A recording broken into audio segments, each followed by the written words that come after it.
Is your desire and your expectation of your desire actually pushing your manifestation further away from yourself? You might have heard an ancient Buddhist teaching in the past, which is that expectation leads to disappointment. Or you may have read in religious texts such as the Bible or in roots of Hinduism, where I get it from, that desire is a low vibrational place. Desire is somewhat negative.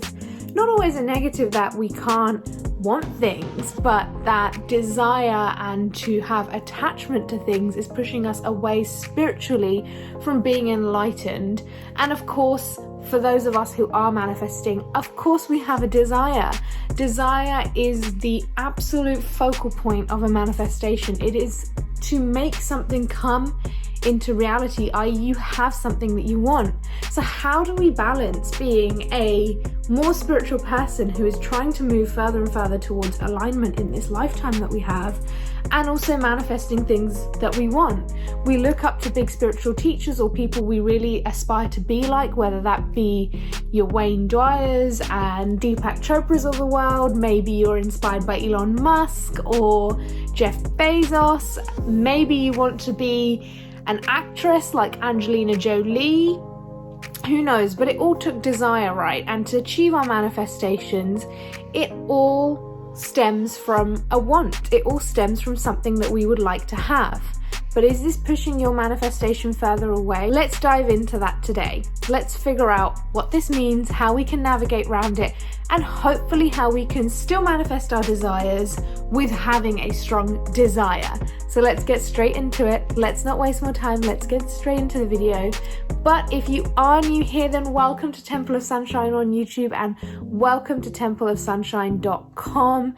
I speak all about manifesting, affirmations, law of attraction, Taoism, self-development, and the list goes on. Anything under that umbrella. But of course, let's get into our topic. Today's topic is going to be a long one. Go get your coffee and your tea and let's have a really good, deep spiritual chat. So for those of you who are into manifesting and spirituality, you will know that there's this constant flux of wanting your manifestation too much and pushing it away, i.e. giving off desperate energy and energy of lack. And of course, having the desire in the first place.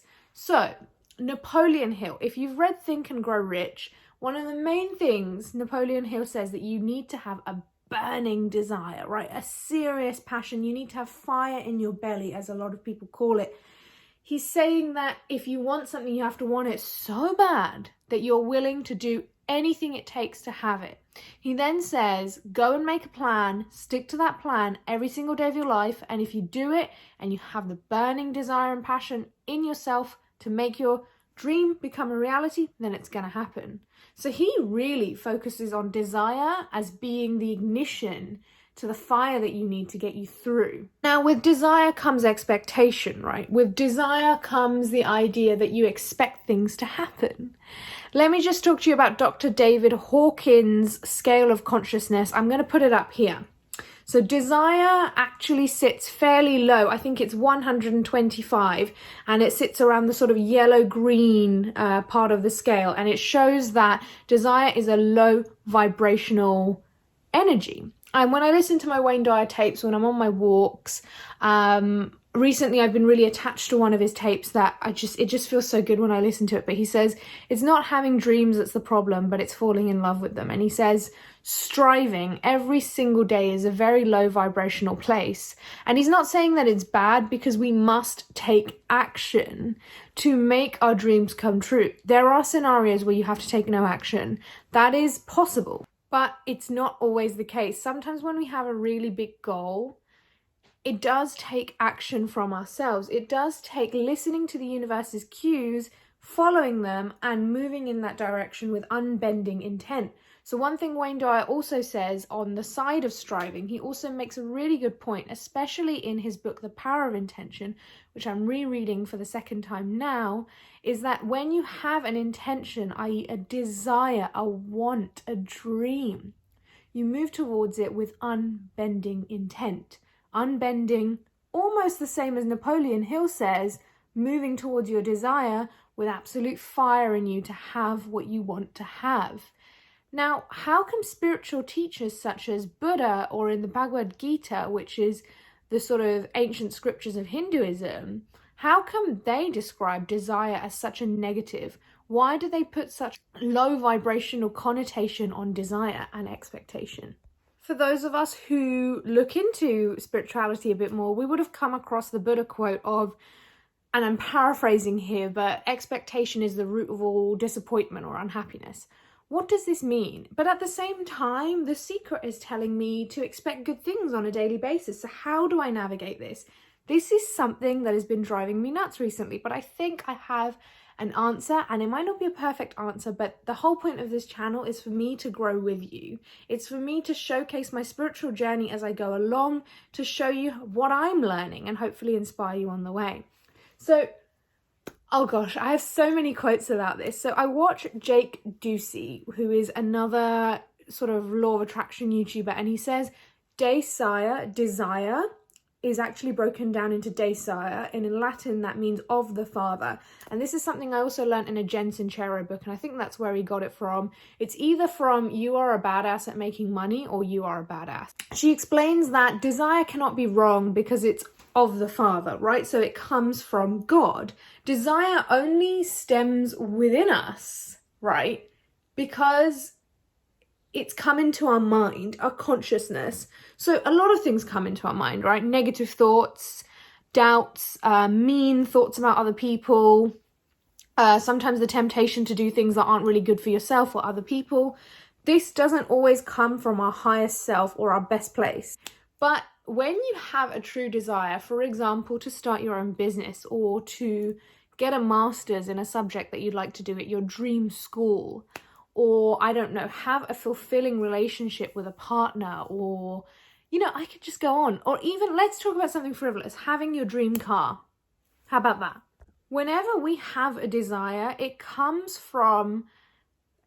come from ego and it can come from your soul. So from ego, sometimes it could be, I would like this car because I want to show off to all my friends how, you know, I want to flex. I want to put it on Instagram. I want to show everyone how rich I am. Or I want this job, or I want this degree so that I can feel better than my colleagues and my peers, or that I can push ahead in competition. But when desire comes from the soul, even for frivolous material items like a car, it could be for your comfort, it could be to enjoy your day more, it could be because the surround sound system in it helps you enjoy your music even more while driving and have more peaceful drives. It could be because the car you're driving now does not represent where you are in life, as it's old, it's, you know, doesn't turn on, you know, it causes you lots of trouble, and you deserve the best. You love yourself so much, so you know you deserve a new car, you know, right up to sort of big goals. Like I said, like getting the masters could be because you want to gain knowledge and you want to get better at your career and your discipline, right, that you work in. If you want a partner, when it comes from the ego, it's usually, I want someone to make me happy. I want someone to, you know, fulfill my needs and just, you know, treat me amazingly. Whereas with a soul-driven desire, it's more of, I would like an equal of mine who is loving, kind, faithful, who I can love and receive love from. And together we have great companionship, love, romance, etc. Do you see the difference? You know, desire can come from ego and it can come from soul. Wayne Dyer, once again, I just can't stop talking about him. Wayne Dyer, in one of his tapes, asks us to ask ourselves, when we have a desire, when we have a thought, to ask ourselves, is this coming from ego or is this coming from soul? Really think about it. Now, one thing I've learned is to not judge the answer that comes up. There are several times where I think, well, obviously it's the soul. But when I really dig down, I realize that sometimes there's a sprinkle of ego in there. Sometimes it's a proving myself that I, like, you know, proving my younger self wrong, proving that I can do it, proving that, you know, proving to other people. And then I'm like, hang on a sec, who am I trying to prove anything to? I'm trying to do this for myself. And then I think, really, why do I want this? So let's say if I want my business to grow, money is one thing. Wanting money is not that you are not spiritual. But of course, money is one part of it, but why do I want this specific business that I have to grow? I would like to reach more people, help them, make them realize that they have a life that they can use for not just positivity, but enjoy. We do not have to live miserably on this earth for at least, the average 80 years that we live on it. We don't need to be miserable. That's the whole point of Temple of Sunshine. I'm trying to teach people that life doesn't have to suck. And that's what my main goal is. Yes, sometimes I have egoic goals of I want to reach this milestone or that milestone, and sometimes it can be motivated by those things. But I know my final desire is something that I want for everybody. I want everybody to feel better as a result of my business. And this is something Napoleon Hill does talk about, although his book might not be as spiritual as all these other spiritual teachers I'm talking about, like the Buddha or Wayne Dyer. Napoleon Hill makes a really good point that you have to have a valuable product that brings something to someone else's life. This is a concept he calls you cannot have something for nothing. Either nothing means that you can't not provide any value to someone and just sell them a product, or have a really high paying job, I think, and grow rich, right? You can't have a really high paying job and provide no value to anyone. So he's saying whether you want to be a business person, have a job, freelance, I don't know what, you need to be providing value. So back to the core idea of desire. So recently I've been really getting into reading more scriptures of where Hinduism came from. So I am born into a Hindu family, not really like orthodox, and they don't take it like 100% sort of seriously every day, but it is the family religion. And a lot of my upbringing, I've sort of pushed it away because I have been a bit hostile towards religions. I viewed religion in perhaps a negative way that I shouldn't have growing up. I've always seen it as the cause to a lot of world's problems. I also see it very not spiritual. To me, when I see a lot of the religious people in this world go to war over religion, or treat women differently, or certain areas of certain sectors of society differently because of religion, I do not see that as in line with the spirit and with God, okay? And that's why I've had a bit of gripe with religion. But I like manifesting and law of attraction and spirituality so much, and I can see that 9 times out of 10, when I learn a concept in any of those, things that I've mentioned, it usually comes from ancient texts from Hinduism. And I really believe in giving credit to the culture that you're taking stuff from and using it in your life. So I am trying to go back to roots of Hinduism and understand it more. For that reason, I found a free ebook online, which I've put in the description, of a man who has translated the Bhagvad Gita and also summarized it and made it more understandable and just given you the lessons rather than you having to read it and understand it yourself. I know, a little lazy, but I appreciate the hard work of this person. So what I read, and it really rubbed me up the wrong way, was that Krishna, i.e. I think God, who is mentioned in the Bhagavad Gita and provides all the teachings, has said that it is wrong to have desire.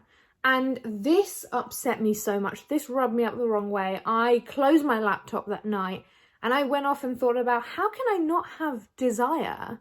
How can that make sense? Like everything we ever have, like the iPhone I own, or the textbooks that got me through university, or just the job I have, the whole economy, like life, runs off the fact that somebody had a desire. Like, what's so wrong with wanting to buy a home? What's so wrong with wanting to live a fulfilled life? If I don't want harm for others, then how can desire be a negative? And this really upset me. So I did some research, and these are all my findings. And this is where we really get into the crux of the video. And this concept will help you manifest, trust me. And I'll tell you what I've been doing recently to help myself manifest better, knowing this information. So stay till the end. But basically, I found out that desire is indeed normal. That's not what Krishna is trying to say. That's not what the Bhagavad Gita is trying to say. Desire comes from within. If a desire has risen in me to buy a home and take care of my family and educate myself, or have a business and grow it, that is natural and that is normal. Desire has come from me. within me. And in Hinduism and a lot of spiritual teachers, especially Wayne Dyer, Deepak Chopra, my favorites who I talk about all the time, they remind you constantly that there is no external God. There is no God in the cosmos. There's no God in the sky. God is here. It's within, because we are made of the same energy as absolutely everything else. We're made of the same atoms that make up the moon. Yes, the atoms aren't arranged as a rock, a solid rock, and they're arranged in organs and soft skin and whatnot, but within that there is an energy that pumps it all, and that is God, right? And if you don't want to call it God, call it spirit, call it universe, whatever you like. In the consciousness of my mind, especially when meditating, a lot of desires or ideas come up. So this cannot be wrong, and this cannot be not godlike if it's come from within. Of course, sometimes I have desires, like I said, that are driven by ego, or maybe when I was younger, maybe out of like jealousy or anger. Sometimes I may have a desire that is not nice at all. Now, it is up to me and my code of ethics to understand what is good and what is bad, and to be like, no, I can't do those negative impulses that come up, but I can work towards this positive, impactful desire I have. So if I have an idea to, like I said, buy a home, buy a car that serves me better, then that is not a negative. It's getting so attached to it and expecting outcome from every action I do, that is what makes it negative. So for example, if you donate to charity, you should not be immediately thinking, oh, this is going to come back to me in, good karma somehow. Or I know there's a lot of sort of teachings out there in the law of attraction community that if you give and donate, it comes back to you tenfold, which is true.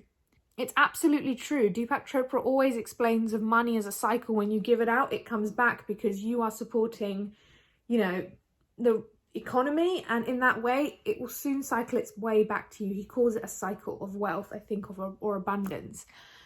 But it's that expectation that it will come back to me that can lead to disappointment. In the past, if you think about, I don't know, throwing a party or having a big special day like a wedding or an anniversary party or something, and you put loads of pressure on this day to be perfect. Everything has to be amazingly perfect. You have so much expectation, and your expectations here. A lot of things are bound to go wrong because you're so anxious and nervous that things have to turn out perfect in the exact way that you want it to. And I can tell you that this has happened to me a lot of times when I've pushed expectation to be perfect for something. When you remove those expectations and you let it go to the universe and say, I am happy with how this turns out. Here's my desire. My desire is everybody has fun at this event that I'm throwing. Now, how we get there is up to the universe now, or it's up to the people attending, right? If you don't want to view it in a spiritual way. Once you let it go, that pressure's off you, and you can now not only enjoy the event yourself, but allow things to play out naturally rather than trying to micromanage all your guests and make sure that everything's okay and stressing out and then giving off that angry, stressed out energy. Just in that way, if you are trying to manifest something, money, a partner, a business, a job, like I said, all those things, if you are constantly like, okay, so I've just done this little bit of action, I expect a huge outcome right this minute. That is what I think the Bhagvad Gita is saying not to do. Just do what you have to do with no expectation that things are going to just work out. However, be positive. Move forward with the idea that your intention is done. Have faith in the universe that it is done. And just in that way, you will enjoy your daily activities towards getting somewhere way more. So for example, let's say you want a really fit body. Every time you drink a green juice or do a sit-up, you shouldn't be like, where's my results? Because that doesn't work. We know that. But with faith that you can do this and it will happen if you've asked for it, with consistency, like Napoleon Hill says, consistency with burning desire, just knowing that it will happen and relaxing, appreciating the present moment, that's how we have removed expectation from our body. And when it happens, when we finally catch a glimpse of ourselves in the mirror 2 months later, we're like, wow, is that me? Like, that's me? That feels so much better than when you're tracking progress and taking like notes of where you are constantly all the time. And I think that's what they mean by having desire is a way to be disappointed. Because I know in the past where I've, posted something and gone and checked the reaction to it and the engagement to it a million times over, I've been so disappointed. But there's been times that I just post something and think, oh, this is nice, I just want to share it, it's a nice message, and it totally blows up. And I'm like, wow, and it feels a million times better than when I plan for something to go my way exactly how I want it to and not be flexible. So this actually goes quite hand in hand with my last video about being flexible with the universe. If you've not seen it, go check that out. But that's what I think this whole idea of having desire is low vibrational means. It's also the idea that sometimes desires make us quite unhappy. The more I think about my desire, naturally as a human being, I'm inclined to think about my lack of what I want in my life. So let's say I want, I don't know, a six-figure salary. Every time I think about my six-figure salary I'm trying to manifest, I naturally might incline to thinking about the fact that I don't have it yet. That's also why desire keeps us sort of low vibrational and unhappy. What I also think that spiritual teachers such as the Buddha and the Bhagavad Gita is also trying to say is the fact that I'm unhappy about my current salary and not having the six-figure salary, let's say, every single action should not be motivated by gaining that six-figure salary. I should take actions in my daily life for the purpose that they should be done. For example, let's say I am performing well at work. I shouldn't be performing well at work simply to get a promotion. I should just be performing well at work because I enjoy my job. It is my duty, i.e. my karma. So karma doesn't always mean an energy of good or bad. Karma just means your work, your daily, just what you got to do, basically. And let's say like I send out a few emails late at night and I work a little late here and there. It shouldn't be an expectation that I will receive something for it. It should be out of love for my job and a passion for what I do. So if you're a content creator, for example, like me, you should film your videos or do your content because you want to help people. You want to have people read and watch it and think, oh, I've learned something, or I found that entertaining, or I found that enjoyable, or I got tips from it. You know, there's so many reasons why people create content. It shouldn't always be because you want to completely blow up on Instagram or whatever. Not that that is wrong. You may have a dream of having 1 million Instagram followers. Once again, that's not wrong.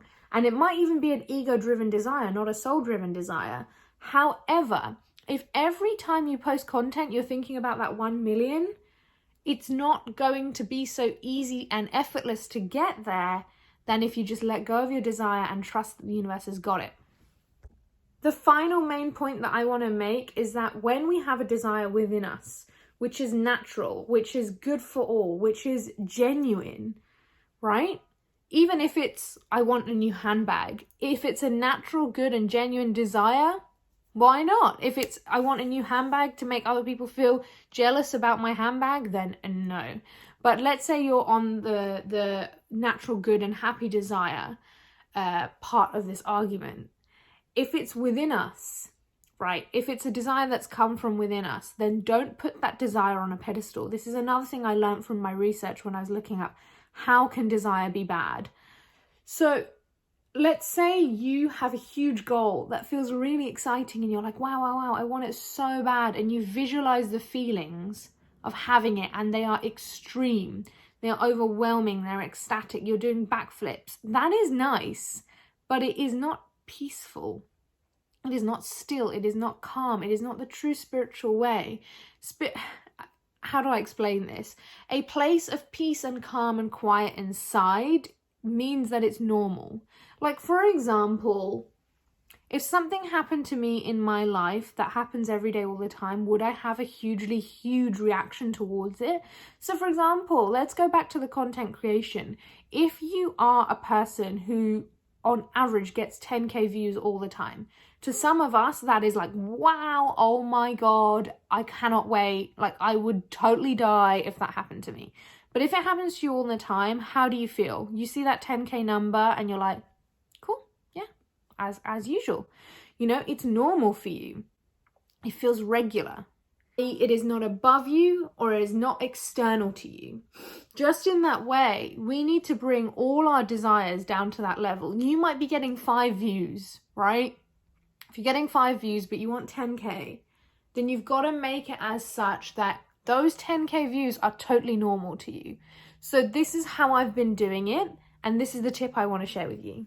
When you meditate, spend some time visualizing. Get yourself into the sort of half asleep, half awake, theta brainwave. And what I do is deep breathing, and I try to use the Dr. Joe Dispenza technique of imagining the space and area that all my body parts take up. Or you can alternatively imagine that a liquid or water is filling up all of your body parts and overall sort of physique.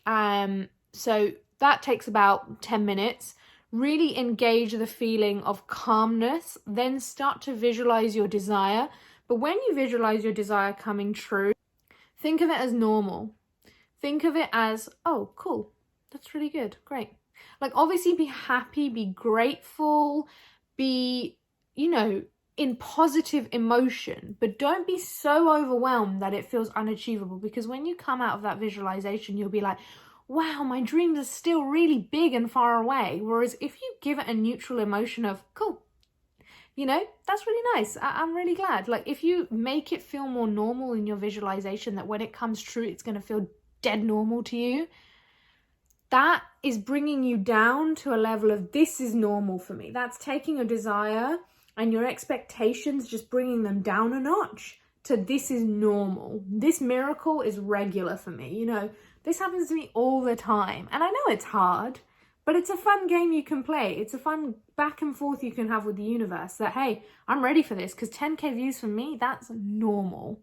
That doesn't intimidate me anymore, because that's normal. And that's what I've been doing in my visualizations. I meditate before bed, and then I lie down after my meditation, because I like to sit up, otherwise I fall asleep.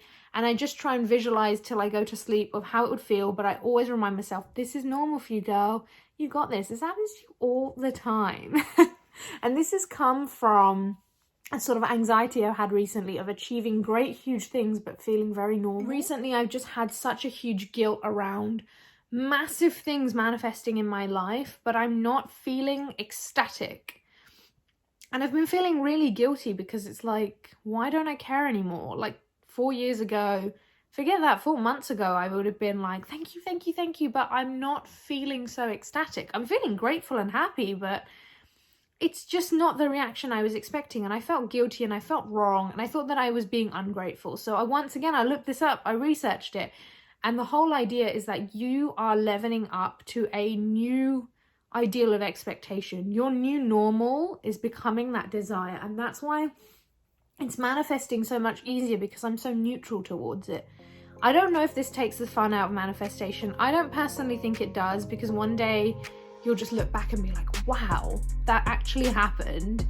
I don't think it takes the fun out of manifestation, but it does bring this strange guilt that, oh, maybe I should be happier. But I've realized that these things are just becoming more normal in my life, and manifestation is working, and that desire to me and expectation to me are just something that's within me. It's natural, and my desires that I have, I'm bringing them down to my level so that I'm not being overly ecstatic for when they come, so I don't give them too much importance, because I am the most important element of all of this. If nothing manifests, as long as I am happy, that's all that matters. So I hope you enjoyed this video. I hope you learned a lot, because there was a lot to break down today. It was very deep. It was very spiritual. I hope you liked it. I hope my findings and my learnings help you on your journey. And as always, please do like this video and subscribe to my channel. It really helps me out. You don't even understand how much it helps me out.